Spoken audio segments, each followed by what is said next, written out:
अस्सलाम वालेकुम। आज की इस वीडियो में हम पास्ट पेपर का ये एक अहम क्वेश्चन सॉल्व करेंगे। ये छोटा सा क्वेश्चन काफ़ी स्टूडेंट से अटेम्प्ट नहीं हो सका था और उसमें क्या ख़ास बात थी ये अभी हम देखेंगे। इससे पहले कि हम क्वेश्चन को सॉल्व करें, देखते हैं कि एक स्टूडेंट ने इसको कैसे सॉल्व किया था।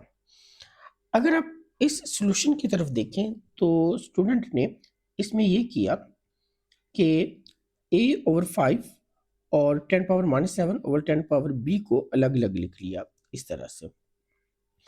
उसके बाद स्टूडेंट ने ये किया कि a/5 को इस 4 के इक्वल रखा और यहाँ से आपके पास a की वैल्यू 20 आ गई। इसी तरह बाद में इसको 10 पावर -7 b को इक्वेट कर दें 10 पावर -16 से और यहाँ पे आपके पास ये एक इक्वेशन बनी और यहाँ से b की वैल्यू 9 आ गई। लेकिन ये एग्जैक्ट सॉल्यूशन नहीं है, ये पार्शियल सॉल्यूशन है इस क्वेश्चन का। बहुत सारे स्टूडेंट ने इसको यहीं पे करके छोड़ दिया, जो कि गलत आंसर था। इसमें इम्पॉर्टेंट बात जो बहुत सारे स्टूडेंट ने उसका ख्याल नहीं किया वो ये था कि ये वाले नंबर्स स्टैंडर्ड फॉर्म में गिवन है। ये तीनों numbers this, this and this ये स्टैंडर्ड फॉर्म में है।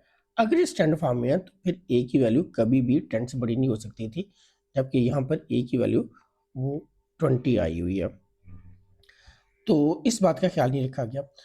इस क्वेश्चन में अगर आप एग्जामिनर रिपोर्ट को पढ़ें, इस क्वेश्चन की एग्जामिनर रिपोर्ट पढ़ें, तो उसमें भी यही चीज़ लिखी हुई है कि ये क्वेश्चन काफ़ी स्टूडेंट के लिए चैलेंजिंग था।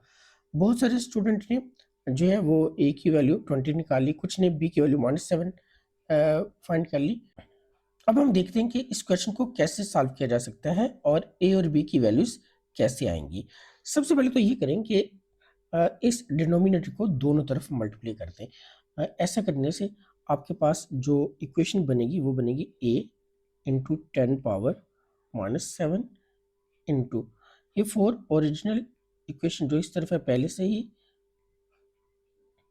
इंटू ये जो हमने दोनों तरफ मल्टीप्लाई किया था 5 इंटू 10 पावर b। जो अगला स्टेप है उसमें आप ये करें कि राइट साइड वाली इक्वेशंस को सिंप्लीफाई कर लें। ये आपके पास इसको ज़रा रीराइट कर लेते हैं 4 into 5 into 10 power -16 into 10 power b। Next a into 10 power -7 is equal to इनको सॉल्व करेंगे तो ये हमारे पास क्या आ जाता है, ये आपके पास आ जाएगा 20 और इनको सॉल्व करेंगे तो इनकी पावर्स आपस में ऐड हो जाएंगी और ये हमारे पास आ जाएगा 10 इंटू -16 प्लस b। अभी हम एक और काम करेंगे, वो क्या, इस 20 को भी स्टैंडर्ड फॉर्म में हमने लिखना है। तो हम पहले ये लिखते हैं a into 10 power -7 is equal to ये जो 20 आपके पास आया था यहाँ पर, इसको स्टैंडर्ड फॉर्म में जब हम लिखेंगे तो ये बनेगा 2 इंटू 10 पावर 1 और बाकी सारी टर्म्स को एज इट इज़ वैसे लिख लें -16 प्लस b। फर्दर इसको जब आप सिंप्लीफाई करेंगे तो ये हमारे पास क्या आ जाएगा, a into 10 power -7 is equal to ये 2 तो एज इट इज आएगा और इंटू 10 पावर, ये सभी पावर्स आपस में ऐड हो जाएंगी। तो अब हमने इन सारी पावर्स को आपस में ऐड करना है, तो ये हमारे पास जो आंसर आएगा वो क्या आएगा, वो आएगा 1 -16 प्लस b। हमने क्या किया है, हमने इन तीनों पावर्स को आपस में ऐड किया है। ज़रा सिंप्लीफाई करते हैं फर्दर इसको।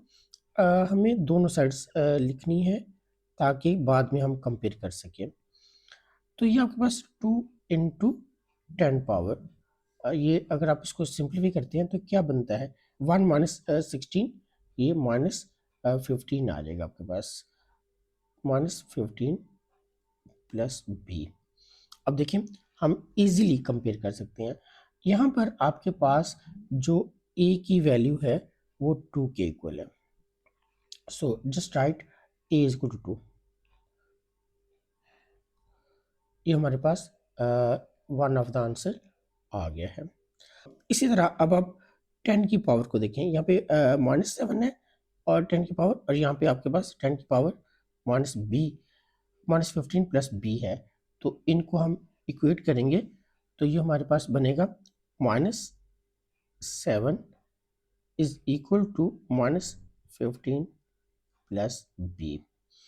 अब आप दोनों साइड्स पे 15 को ऐड कर दें तो -7 plus 15 is equal to b. अगर आप देखें तो यहाँ पे b की वैल्यू जो आपके पास आएगी वो 8 होगी। b is equal to 15 minus 7 that is 8। तो ये आपके पास इसका आंसर आ गया। तो आपने देखा कि हमने कितनी आसानी से ए और बी की वैल्यूज मालूम की। इसमें जो ख़ास बात यही थी कि आपने ख्याल रखना था कि जो ए की वैल्यू है वो 10 से बड़ी नहीं होनी चाहिए, और उसके लिए आपने दोनों इक्वेशन को एक साथ लेके चले और बाद में उनको कंपेयर कर लिया। उम्मीद है ये वीडियो आपको अच्छी लगी होगी। ओके, अल्लाह हाफ़िज़।